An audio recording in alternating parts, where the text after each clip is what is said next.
कोल्हापूरपासून 55 kilometre असलेलं हे ठिकाण तुम्ही पाहिले का? सह्याद्रीच्या कुशीत वसलेलं हेच ठिकाण म्हणजे गगनबावडा. मनाला शांती हवी असेल तर इथे एकदा येऊन जावा. भाऊ आपलं म्हणाले एवढ्यावरती विहीर आहे आणि त्या विहिरीला पाणी आहे. खरंच पाणी आहे काय बघूया आपण पहिला. इथनं गेली खाली एवढ्यात 3 मिली रस्त्यावर पटकन हाय असतात. आज पुन्हा एक नवीन प्रवास सुरू करतोय आमच्या गावातून बाहेर पडल्यावर जी काही हिडन प्लेस दिसत होती ती पहिला तुम्हाला दाखवतो. हा आहे भैरी सडा. इथं भैरी देवाचं मंदिर आहे आणि हे दुसरं प्लेस किल्चा पठार.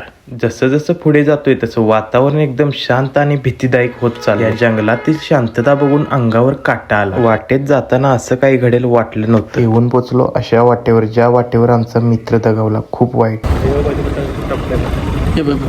इथनं गेली खाली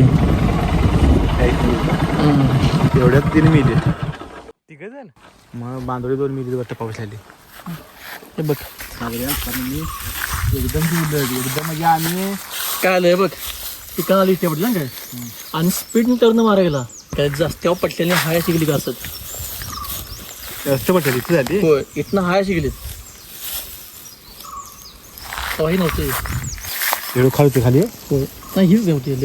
मी आता म्हणणारा हा विषय काय आहे. हा विषय असा आहे की 2004 मध्ये आमच्या शाळेची एक ट्रिप गेली आणि हा गडाला जाताना ऍक्सिडेंट झाला होता. त्यामध्ये आमच्या शाळेतला एक मुलगा दगावला आणि या जागेवर येताच त्यांना त्याची आठवण आली. एवढं बघून मी एकच सांगू शकतो, गाडी फक्त जपून चालवा.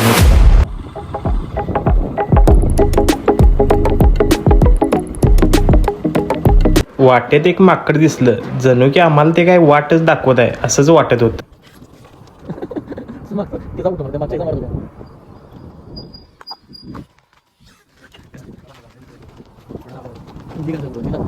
गडावरती जाताना पायथ्याशी एक महादेवाचं मंदिर आहे ते तुम्हाला दाखवतो. चला.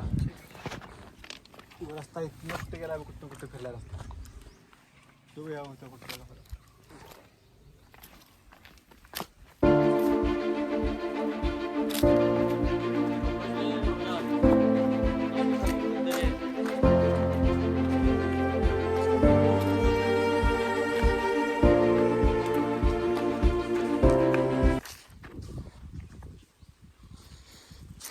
ही महादेवाची पिंड इथं कधीपासून आहे आम्हाला तर माहित नाही. तुम्हाला माहित असेल तर कमेंटमध्ये नक्की सांगा. चला आता जाऊया गडावर.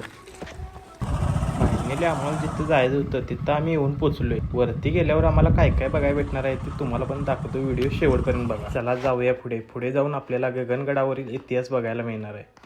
पाय दुखायला तुझं? एवढ्या वरती आल्यावर पाय तर दुखणारच. खरं आम्ही थांबणारातली नव्हतो.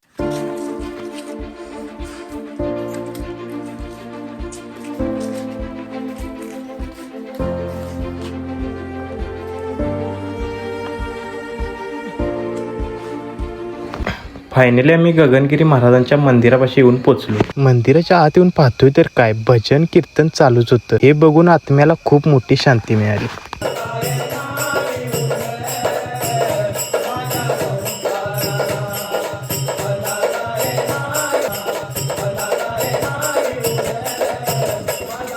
हे मंदिर गगनगिरी महाराजांच्या स्मृतीने प्रसिद्ध आहे. त्यांनी या डोंगरामध्ये अनेक वर्ष साधना केली म्हणून त्यामुळे हे ठिकाण भक्तीसाठी श्रद्धेचे केंद्र बनले.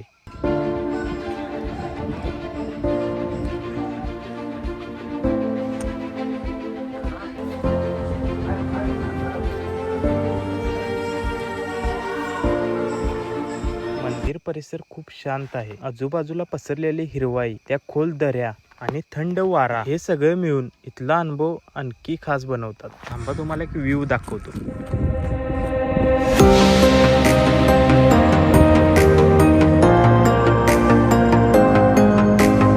हे बघितल्यावर तुम्हाला इथून जायची इच्छाच होणार. इथं आल्यावर जाणवतं की कधी कधी आयुष्यात फक्त थोडा वेळ शांततेत घालवणंही महत्वाचं असतं. या ठिकाणी येणं म्हणजे फक्त दर्शन नाही तर स्वतःशी थोडा वेळ घालवणं आहे. खरंच जर मन शांत करायचं असेल, थोडा पॉज घ्यायचा असेल आणि निसर्गात स्वतःला हरवायचा असेल तर गगनगिरी महाराजांचं मंदिर हा अनुभव आयुष्यात एकदा तर घ्यायला हवा.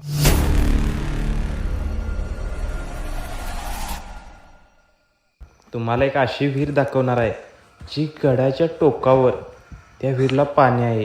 ही गोष्ट आश्चर्यचकित करण्यासारखी आहे.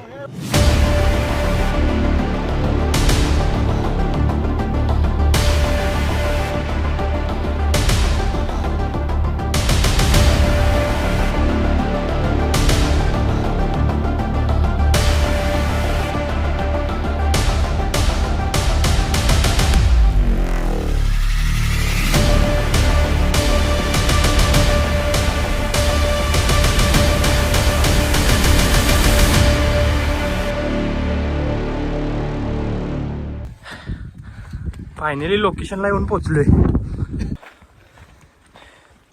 भाऊ आपलं म्हणाले एवढ्यावरती विहीर आहे आणि त्या विहिरीला पाणी आहे.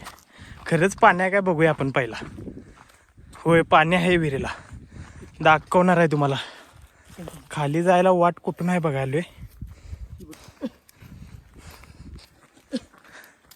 एवढ्या वरती विहिरीला पाणी, आश्चर्य होण्यासारखी गोष्ट आहे. आणि खालचा व्ह्यू पण बघा.